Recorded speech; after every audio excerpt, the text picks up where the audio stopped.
Hawaasa Oromoo kutaa Oregon magaalaa Portland fi naannoo ishee jiraatan maraaf. Hawaasni Oromoo magaalaa Portland jiraatu koree qindeessituu deeggarsa uummataa OMN waliin ta'uun Sadaasa 27 bara 2021 akka waaree booda sa'aatii 3 irraa eegalanii sagantaa tumsa OMN fi marii hawaasaa qopheessuun isin affeeranii jiru. Hawaasni Oromoo magaalaa Portland fi naannoo ishee jiraatu martuu qophii kanarratti akka hirmaattaniif yaamicha dhiyaate. Directory Olana Oromia Media Network Muhammad Abdush Kulala Mumme OMN Dajane Gutama Zak Dube fi keessummoonni biroo sagantaa kanarratti ni argamu. Teessoon 33 by Hilton Portland 1000 North East Multnomah Portland Oregon 9723 Odeeffannoo dabalataaf karaa lakkoofsa bilbilaa kanneeniin koree qindeessituu sagantichaa qunnamuu dandeessu. Koottaa wajjin taanee haala yeroo Oromiyaa fi Oromoo irratti waloon haa mari'annu. OMN utubuun sababal'aaf sagalee haa taanu. OMN ijaa fi gurra uummataa. Koree qindeessituu sagantichaa Portland, Oregon, USA.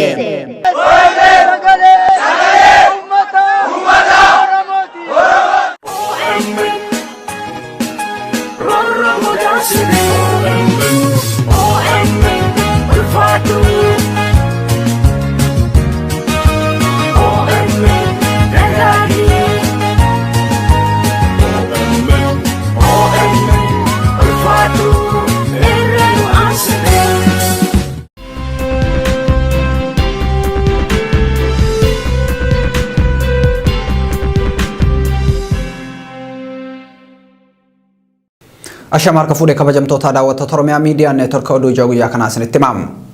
Waraanni bilisummaa Oromoo godina Wallagga Bahaatti kan argamtu aanaa Leeqaa Dullachaa fi Wallagga Lixaatti kan argamtu aanaa Yubdoo guutumatti bulchiinsa Biltsiginnaa jalaa bilisa baasu ibseem.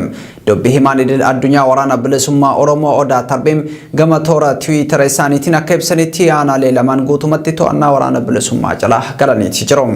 Waraanni bilisummaa Oromoo kana duras aanaalee Gidaamii Beegii fi Qondaalaa bulchiinsa Biltsiginnaa jalaa guutumatti bilisa baasu isaa ibseeti ture. Dhimma aanaalee waraanni bilisummaa Oromoo guutumatti bilisomsuu ibse kanneen ilaalchisuun sirna Biltsiginnaa waan jedhe hin qabu. Oduudhuma walqabateen waraanni bilisummaa Oromoo zoonii lixaa fi giddugaleessaatti lola humnoota Biltsiginnaa waliin guyyoota darban keessaa adeemseen olaantummaa argachuu ibse. Shawaa kaabaa aanaalee akka Hindhaaboo Abootee Daagamii fi Kuyyuu keessatti lola Sadaasa 18 bara 2021 adeemsifameen loltoota sirna Biltsiginnaa 81 ajjeesuu 48 madeessuu fi inspektaroota 2 dabalatee namoota 5 booji'uu ibseetii jira. Wallagga Lixaa aanaa Yubdoo Sadaasa 18 yoo to'atu Wallagga Bahaa aanaa Leeqaa Dullachaa keessaa waboon loltoota sirnichaa baasuu fi lola Sadaasa 19 bara 2021 Wallagga Bahaa gabaa Sanbataa bakka Bosaqaa jedhamutti lola hamaa guyyaa guutuu raayyaa ittisa biyyaa wajjin adeemsifameen booda waraanni bilisummaa Oromoo irraanuu addeessaa gabaasni maarsariitii waraana bilisummaa Oromoo qabatee bahe. Ibsa waboo kana ilaalchisee gama sirna Biltsiginnaatiin hanga ammaatti wanti jedhame hin jiru. Maatiin Qondaala Abbaa Olaanaa obbo Daawit Abdataa magaalaa Maqii keessaa qabamanii hidhamuun himame. Miseensota maatii Daawit Abdataa hidhaman kanneen maqaa isaanii eerame keessaa tokko abbaa isaanii Abdataa Hundeessaa jaarsa waggaa 82ti. Odeeffannoon dhaqqabe kun akka mul'isutti abbaan Qondaala Abbaa obbo Daawit Abdataa obbo Abdataa Hundeessaa haadha warraa obboleessa Daawit Abdataa Shaalloo Nadhii jedhamtu wajjin mana jireenya isaaniitii fuudhanii hidhani. Dabalataanis waasila Daawit kan ta'e obbo Baddilluu Hundeessaa jaarsa umrii 60 ijoollee isaa dubra 2 Hawwii fi Ayyaantuu jedhaman waliin gara mana hidhaatti geessuun ifoomeetii jira. Caasaa mootummaa keessaa duula maatii Qondaalaa Abbaa Daawit Abdataa hidhuu kan geggeessaa jiru kantiibaa magaalaa Maqii aadde Masarat Guddataa akka taate maddeen eerumsa kennaniitii jiru. Ajjecha jumlaa lixa Oromiyaa fi giddugalatti humnoota biyya Ahmadiin raawwatamaa jiru ajjecha qindaa karoorfame uummata Oromoo onkoteessuuf raawwatamaa jirudha jedhan qeerroon Oromiyaa. Murni Abiyyi Ahmad lola kaaba biyyattiitti ofuma banee injifatu akka hin dandeenye erga baree of duuba deebi'ee uummata nagaa balleessaa tokko malee qeessaarratti ajjeesaa jira jedhuun. Duulli duguuggaa sanyii godinaalee Wallaggaa fi Shawaa keessatti raawwatamaa jiru agarsiiftuu kufaatii sirna Abiyyi Ahmad akka ta'e akeekuu kanneen Oromiyaa miidiyaa neetwork dubbise. Godina Baaleetti sababa roobni dhabamuu fi bonni dheerachuutiin hongeen tibbana mudateen namni 200,000 fi 70,000 ol miidhamuun gabaafame. Baalee aanaalee hongeen itti hammaatee shanii fi deeggarsa namoomaa barbaadan kanneen akka Ana Sawweena Haraayituu Daawwee Qaachan Daawwee Sararee fi Gololcha ta'uu qondaalli waajjira hooggansa balaa godinichaa ibsan. Sababa jijjiirama qilleensaatiin kutaalee Oromiyaa kanneen akka Baalee, Boorana, Gujii, Harargee Ba'aa fi Lixaa akkasumas aanaa Faantaallee keessatti hongeen lubbuu beeyladoota 10,000 gaaga'uun hawaasa balaa beelaa irra buuseetii jira.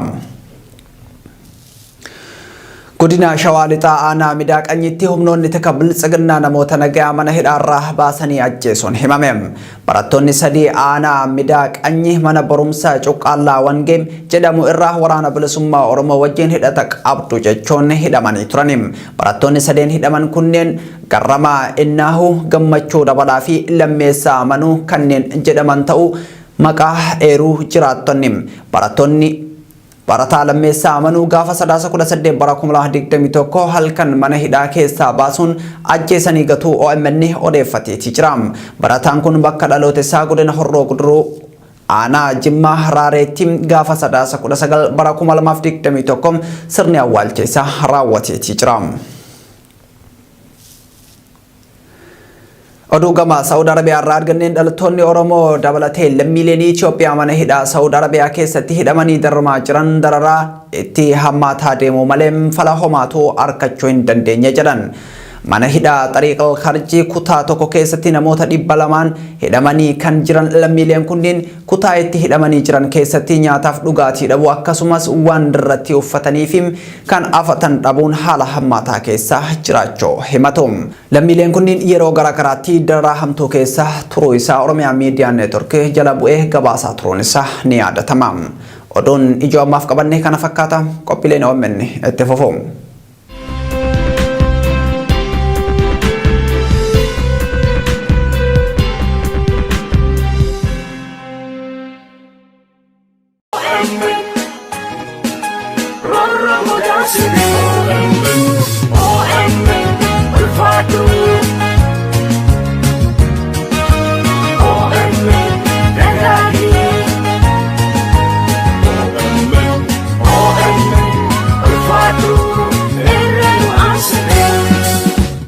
Hawaasa Oromoo kutaa Oregon magaalaa Portland fi naannoo ishee jiraatan maraaf. Hawaasni Oromoo magaalaa Portland jiraatu koree qindeessituu deeggarsa uummataa OMN waliin ta'uun Sadaasa 27 bara 2021 akka waaree booda sa'aatii 3 irraa eegalanii sagantaa tumsa OMN fi marii hawaasaa qopheessuun isin affeeranii jiru. Hawaasni Oromoo magaalaa Portland fi naannoo ishee jiraatu martuu qophii kanarratti akka hirmaattaniif yaamichi dhiyaate. Daareektarii olaanaa Oromiyaa miidiyaa neetwork Muhammad Abdosh, Kulaalaa muummee OMN Dajanee Guutamaa, Zaak Duubee fi keessummoonni biroo sagantaa kanarratti ni argamu. Teessoon Doubletree by Hilton Portland 1000 North East Multnomah Portland Oregon 9723. Odeeffannoo dabalataaf karaa lakkoofsa bilbilaa kanneeniin koree qindeessituu sagantichaa qunnamuu dandeessu. Koottaa wajjin taanee haala yeroo Oromiyaa fi Oromoo irratti waloon haa mari'annu. OMN utubuun sababal'aaf sagalee haa taanu. OMN ijaa fi gurra uummataa. Koree qindeessituu sagantichaa Portland, Oregon, USA.